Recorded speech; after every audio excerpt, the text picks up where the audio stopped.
Nelle festività natalizie ci saranno in Italia oltre 70.000 uomini della Polizia di Stato, a cui si aggiungeranno i Carabinieri e la Guardia di Finanza e le polizie locali, che controlleranno i movimenti degli italiani. Parte di questi 70.000 agenti arriveranno anche a nord-est, dove il Natale blindato sta facendo discutere, in particolare il divieto di spostamento tra comuni nei giorni clou delle festività. Ho visto anche le polemiche per i piccoli comuni il giorno di Natale, ma come, se mia mamma ce l'ho a 3 chilometri non posso andare.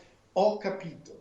Facciamo un sacrificio. Sacrificio continua Variati, reso necessario dai numeri del Veneto, tra i più alti in Italia, anche sul fronte dei ricoveri in area non critica. È a dimostrazione del fatto che ancora da parte di una parte della popolazione non si seguono le regole che sono state date.